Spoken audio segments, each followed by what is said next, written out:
Será que a gente vai passar por mais um impeachment? Vai ser o terceiro em menos de 30 anos, aliás, 30 anos em 2018, né, fez a nossa Constituição, vai ser o terceiro impeachment sob essa Constituição. Isso não é uma coisa normal, por isso que, inclusive, eu defendo que a gente adote o parlamentarismo, que é um regime... primeiro que eu acho que o parlamento representa melhor o povo brasileiro no seu conjunto do que eleger um governante só, um presidente. Começa por aí. O parlamento é mais diverso, tá? Tem de tudo no parlamento, né? E segundo que eleger um primeiro-ministro, você elege parlamentares e escolhe um primeiro-ministro, então é muito mais fácil de você eleger e derrubar. Você pode ter 6, 7 primeiros-ministros em 4 anos, e isso não é traumático, isso não é tão problemático assim, né? Já impeachment de presidente é muito complicado. Teve um outro vídeo meu que eu até falei desse assunto, não é legal, você perde um tempo muito grande da política que fica focada apenas nisso. Os governistas querendo defender e segurar o governante e a oposição querendo derrubar o governante, então o país fica discutindo só essas questões. Enfim, perde-se um tempo muito grande, mas enfim, é um mal necessário às vezes, né? Já aconteceu 2 vezes no Brasil. E o Bolsonaro caminha parece-me, para a tempestade perfeita do impeachment. O que significa isso? Não é tão simples assim fazer o impeachment. A primeira coisa, tem que haver algum tipo de crime, de responsabilidade. A Lei 1079, uma lei antiga, ela tem várias questões ali que podem configurar crimes. E o Bolsonaro já infringiu uma série de artigos dessa lei. Dá para dizer mais de 20, né? Tem jornalista que fala em 30 infrações. Mas enfim, basta uma, na verdade. E há várias aí. Tem coisa até simples demais, que eu acho que nem justificaria, mas está na lei, né? Por exemplo, interferir na dinâmica interna de um país estrangeiro. Bolsonaro chegou a ameaçar a Venezuela, uma invasão à Venezuela, né? Bem no comecinho do governo, quando ninguém nem pensava em nada disso. Isso é motivo de impeachment. Você não pode propor uma guerra a outro país sem que isso esteja claramente evidenciado nas nossas leis. E o Brasil não propõe guerras, de acordo com a nossa Constituição. O Brasil, ele reage a uma eventual intervenção ou interferência externa no nosso país, né? Ou, por exemplo, bem lá no comecinho, eu lembro até de discutir isso com algumas pessoas, quando ele fez lá aquela pergunta sobre um negócio do carnaval lá, Golden Shower, uma coisa assim, que é expor o cargo de presidente ao ridículo. Tem um decoro da função do presidente. Isso aí o Bolsonaro nunca teve, né? Mas são coisas menores. Em geral, o crime tem que ser um pouco mais grave, tá? Mas, de novo, não basta só o crime. É como o caso da Dilma. A Dilma foi condenada por causa de 3 decretos de créditos lá que ela concedeu de maneira incorreta, né? E das famosas pedaladas fiscais, que é pegar, mais ou menos ali, explicando resumidamente, pegar dinheiro emprestado no Banco do Brasil e da Caixa Econômica para pagar algumas contas que ela não tinha dinheiro para pagar e depois devolver o dinheiro mais para frente. Isso não pode, tá na fé da lei, né, fiscal do país. Então, mas todo mundo fazia, então não é uma coisa assim, a Dilma cometeu um crime. Não, não, não, não, não, não. A Dilma não foi caçada por corrupção. Você pode até acusar no governo dela casos de corrupção, mas você não consegue estabelecer um vínculo direto com ela, né? Foi muito difícil, não havia isso. Então escolheram-se 3 coisas ali mais práticas, né? Mas, de novo, duvido que o povo comum entenda o que é uma pedalada fiscal e por que emitir 3 decretos lá de créditos suplementares seria crime para tirar um presidente com 54 milhões de votos, uma coisa assim. É muito voto, né? Ou você pega o Bolsonaro e vamos tirar ele por causa do povo mesmo comum, ele tem dificuldade de entender os motivos, a não ser quando é evidente, o fulano roubou, né, pegou dinheiro ou matou alguém, uma coisa assim, o povo entende isso, o povo comum. A maioria das pessoas não se liga muito nisso, né? Meus alunos têm que saber, porque eu sempre disse, né, quais são as causas e os porquês. Mas enfim, hoje foi protocolado um negócio que está sendo chamado de super pedido de impeachment. Super pedido porque ele envolve vários políticos, vários partidos, várias instituições, entidades da sociedade civil, gente de esquerda, direita, de centro, enfim, todo tipo de gente lá está nesse super pedido de impeachment. E tá lá. Vai prosperar? Eu não sei. Tem mais de 100 pedidos de impeachment na Câmara. Depende da boa vontade do Arthur Lira de aceitar ou não. Arthur Lira, tudo que ele não quer é problema com o governo, porque ele está se dando bem. Ganhou a presidência da Câmara, conseguiu verba para atender seus interesses, cargos em vários órgãos do governo. Então, um momento bom do Arthur Lira. Duvido que ele queira, por si, por ele mesmo, né, levar isso adiante. Então, não é assim simplesmente que vai dar certo. Mas quando é que o impeachment atinge o ponto, digamos, de mutação da realidade? Quando é que o impeachment chega no ponto, né, ideal? Bom, primeiro que isso é um trabalho de longo prazo. Não é tão simples assim um presidente ser impeachmentado, né? Imagina, de um congresso de 513 pessoas, você precisa ter menos, você tem 342 para te derrubar, né? Então fica aí 113 mais 48, você precisa ter 150 e poucos deputados apenas. Vamos e venhamos, né? Não é tão difícil assim um governante que tem a caneta na mão, o orçamento na mão, não ter o apoio de 160 deputados. Perceba, de 513, o presidente não precisa ter a maioria, ele só precisa ter 160, acho que é 157, uma coisa assim, 158. 160 deputados apenas do seu lado. É o suficiente para não passar um pedido de impeachment, porque o impeachment precisa de 342. É a maior maioria necessária numa votação da Câmara. O mesmo se aplica ao Senado, mas lembrando, ele passa primeiro pela Câmara. Se a Câmara falar não vai.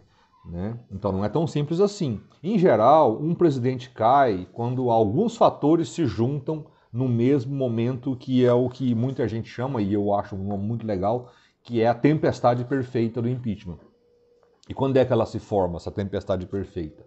Bom, primeiro, a imprensa tem que estar batendo em você, né, e bastante, e descarafunchando a vida do governo e apresentando problemas o tempo todo. E é o que a gente tem agora. Ah, mas a imprensa é assim só com Bolsonaro? Não. Aliás, o trabalho da imprensa é esse mesmo. Como diria o Milor Fernandes lá, imprensa é oposição. O resto é armazém de secos e molhados. Imprensa, jornalista sério, ele é oposição. Quando você vê um jornalista elogiando o governo, pode desconfiar. Desconfie, né? Porque não é bem essa a função da imprensa, não. A função é informar. Né? E de preferência informar de maneira crítica. Não falar mal do governo à toa, mas que refletir sobre o que está acontecendo. Apontar as falhas e os erros do governo, isso é tudo muito bom para a sociedade. É fundamental que a imprensa tenha esse espírito mais crítico. A imprensa é a oposição. Isso o Bolsonaro tem. E ele adora esse cenário também, porque ele cresce no conflito. O Bolsonaro é um político de conflito.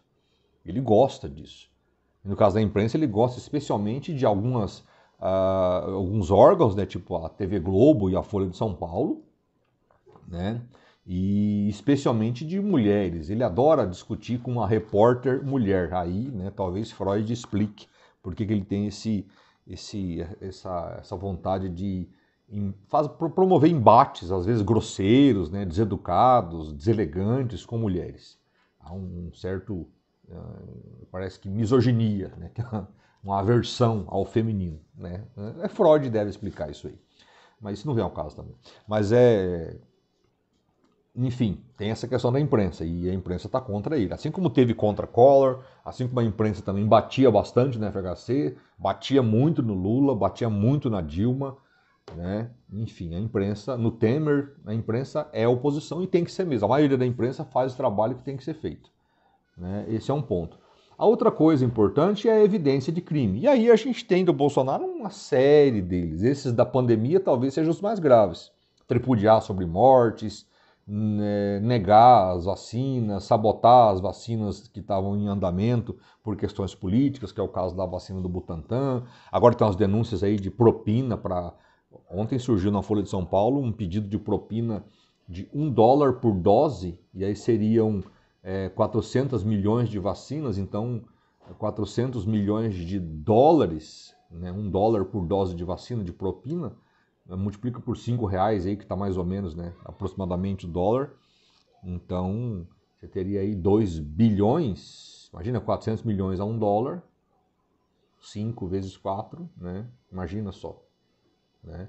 2 bilhões de dólares de propina. Esse negócio não avançou, mas existe a denúncia, existe lá a questão daquele deputado maluco lá, o Miranda lá, denunciou, tem uns escândalos aí, mas isso aí até é o que tem que provar, tudo isso aí também, é tudo a acusação só. Mas o que fica bastante claro, os crimes mais graves do Bolsonaro não há uma campanha de conscientização nem para máscara até hoje. O governo nunca se pautou nesse sentido. Não há uma campanha sobre isolamento, o governo sabotou os isolamentos, sabotou o uso de máscara, contribuiu para espalhar patógenos. Ele contribui deliberadamente para espalhar patógenos, não usa máscara, promove aglomerações, sai pegando na mão todo mundo, sai abraçando, enfim, é um negócio bizarro. Isso tudo é crime e pode ser enquadrado tranquilamente. A questão a tempestade perfeita tem que se formar. Então já temos dois elementos, os crimes, né? Tem o tratolão também, os compras de tratores superfaturados, tem um orçamento secreto, que é dar um jeito de burlar as regras do orçamento para beneficiar políticos do que estão te apoiando, né? Tudo isso aí também pode ser enquadrado como crime, não é tão difícil assim não. Então, evidência de crime é a imprensa estar contra você, denunciando seu governo, e aí uma falta de articulação política, esse é o outro fator fundamental. O presidente que perde o apoio do Congresso, em geral, né, por falta de articulação política, ele sofre, ele pode sofrer impeachment com mais facilidade. O Bolsonaro tinha um baita de um problema nos 2 primeiros anos e agora não. Ele conseguiu se reorganizar, né, elegeu o presidente do Senado, elegeu o presidente da Câmara, são aliados dele, rearticulou a base política. O problema é que isso foi feito à base de dinheiro, né? Mas sempre foi assim? Não, nem sempre é com base em corrupção. Às vezes é só mesmo uma questão de apoio político para, sei lá, o deputado quer colocar lá uma verba na sua região, então ele apoia o governo, isso aí até faz parte do jogo democrático, né? Não tem muito o que dizer. O Bolsonaro resolveu isso aí. Nesse momento ele ainda tem muito apoio político. Mas é sempre bom lembrar, deputados, senadores, facilmente mudam de lado, desde que o povo, especialmente o povo que vai elegê-lo ano que vem, né, 2022 tem eleição, o povo do estado dele, se o povo estiver contra o presidente, o deputado não fica a favor do presidente, ele vai para onde o povo mais ou menos está indo. Então depende muito de pesquisas, né, e ele está mal nas pesquisas, é sempre importante lembrar, aprovação do governo, né? Então, mas por enquanto não, ele tem apoio político. Pode perdê-lo? Pode. Mas aí falta um outro item nessa equação da tempestade perfeita do impeachment, que é a questão do povo. Um povo descontente derruba um presidente, ou uma presidente, que a Dilma, enfim, era mulher. Né?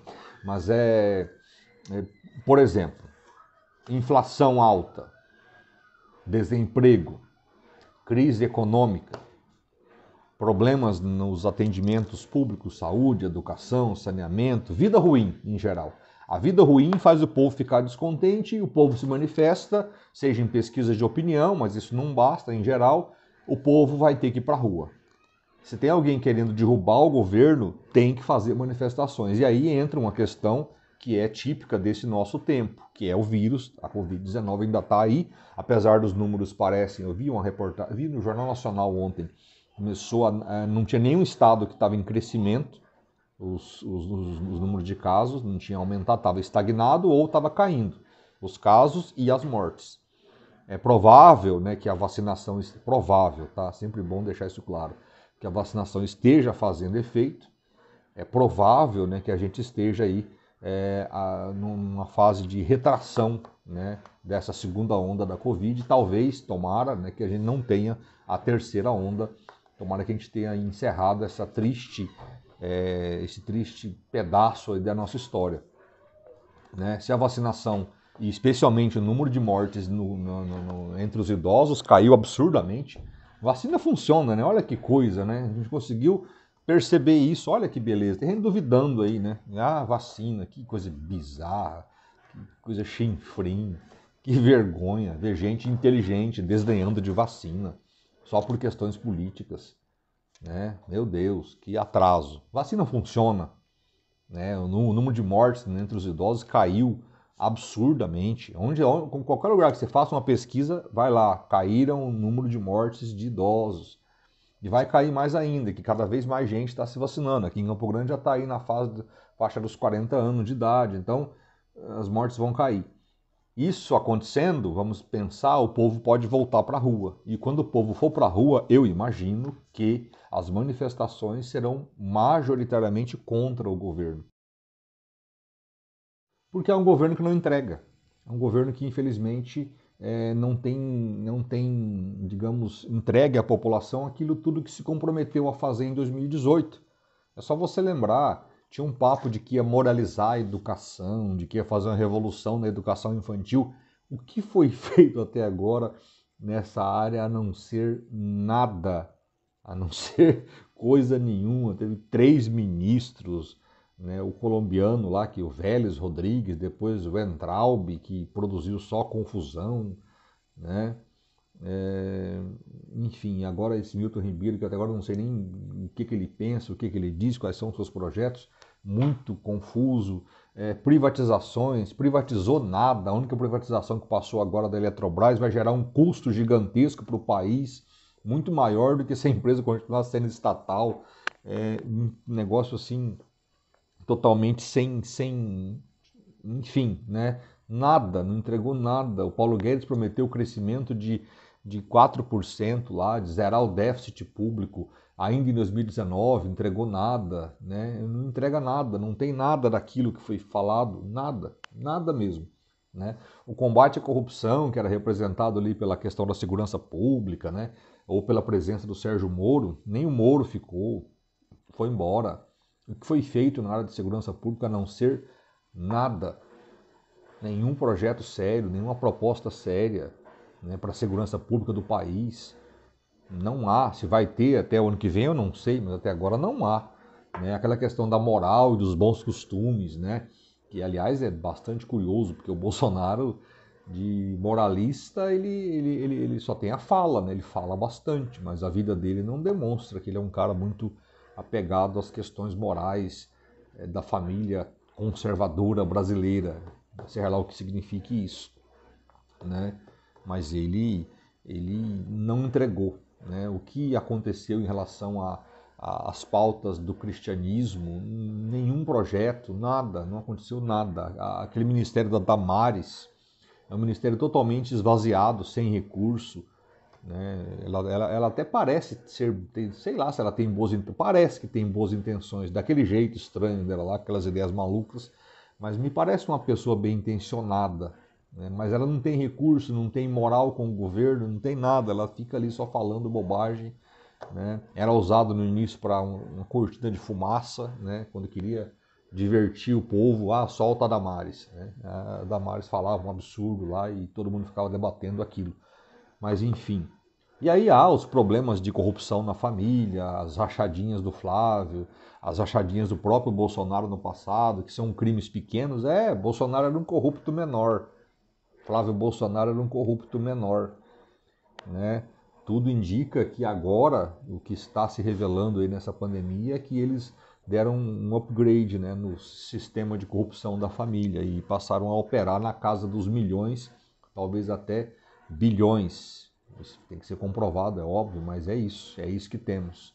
Então, assim, se houverem manifestações, voltando à questão da tempestade perfeita do impeachment, elas vão ser contra o governo. Né? E se elas forem grandes o suficiente, em 2, 3, 4, sei lá, manifestações grandes, os políticos abandonam o governo. Já abandonaram o Collor, já abandonaram a Dilma, abandonam tranquilamente o Bolsonaro. Até porque o Bolsonaro se elegeu em 2018 batendo duramente nos políticos, né? Os que não apoiaram ele. Ele queria, primeiro ele tentou, que é outra mentirinha que colou, né? Que eles não queriam o apoio do Centrão. Ele tentou o apoio do Centrão. Quase deu um acordo ali com o partido do Valdemar da Costa Neto, com o do Ciro Nogueira, com o do ex-Ricardo Barros. Todo esse povo que agora está com o governo, mas na época tentou-se uma articulação ali, mas ele queria ter aquele discurso anticorrupção, então ia ficar estranho. Acabou que não deu muito certo e ele acabou ficando meio sozinho. E isso acabou sendo um ativo político para ele, porque ele dizia que era diferentão do resto, exatamente por isso. Esse pessoal todo, a maioria apoiou o Geraldo Alckmin, né? Depois, no meio da campanha, abandonaram o Geraldo Alckmin, largaram a Tereza Cristina, que fez um papel para mim, eu gosto dela como ministra, gosto no sentido assim, ela é competente naquilo que ela se propõe a ser. Ela faz bem o trabalho que ela diz que sabe fazer. Então, gente assim é legal de trabalhar. Você pode discordar das ideias dela, mas isso é outro assunto. Mas ela é competente naquilo que ela se propõe. Mas ela fez uma coisa feia com o Alckmin, né? Porque ela tinha articulado o apoio do agronegócio brasileiro à campanha do Geraldo Alckmin. E ali em setembro ali, ela viu que o Alckmin não ia decolar e resolveu abandonar tudo e apoiar o Bolsonaro ainda no primeiro turno. Ela nem esperou um segundo turno para dizer, olha, apoiamos o Alckmin, ele perdeu, agora vamos com o Bolsonaro. Não, ela abandonou o Geraldo. O Geraldo ficou chupando o dedo. Né? Acho meio estranho esse tipo de político. Acho que o político tem que manter os acordos que faz até o limite. Né? Mas esse é outro assunto. Mas se houverem manifestações, né, tenham certeza, os políticos vão abandonar o presidente. Esse centrão aí nunca foi confiável. Esse centrão já abandonou o Collor, já abandonou Dilma, não abandonou Fernando Henrique e Lula. Por quê? Porque tanto no governo FHC quanto no governo Lula, a economia era pujante o bastante para garantir uma vida melhor, né? A pessoa pensar, bom, tá mais ou menos, está acontecendo algumas coisas aqui, está aumentando a renda. Cito exemplos, né, para dizer que eu não estou falando coisas do nada. O fim da inflação deu à moeda das pessoas, a moeda, o real, né, a moeda brasileira, um poder de compra maior ao longo do tempo. E isso é lógico que beneficia os mais pobres. Porque se tem alguém que precisa que a sua moeda valha mais, é o pobre, né? Porque ele tem pouca moeda, então ele tem que valer. E o real fez muita gente passar a comer melhor, a se vestir melhor, a ter um pouco mais de dinheiro, né?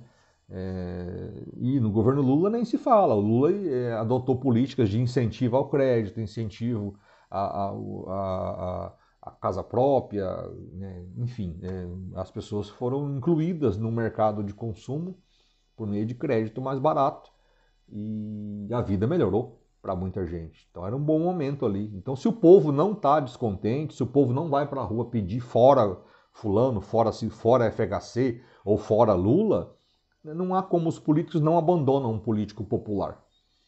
Enquanto Bolsonaro for popular, os políticos não vão abandoná-lo, mas ele não é popular hoje. Isso está, digamos ali, obscuro, talvez, pela pandemia. As pessoas não vão para a rua no meio da pandemia, né? Mas isso é uma questão de tempo. Já há movimentos aí que não estavam a favor de manifestações, propondo, esses dias atrás a esquerda fez uma manifestação. Beleza. Falta agora a direita fazer uma manifestação, ou o centro do espectro político.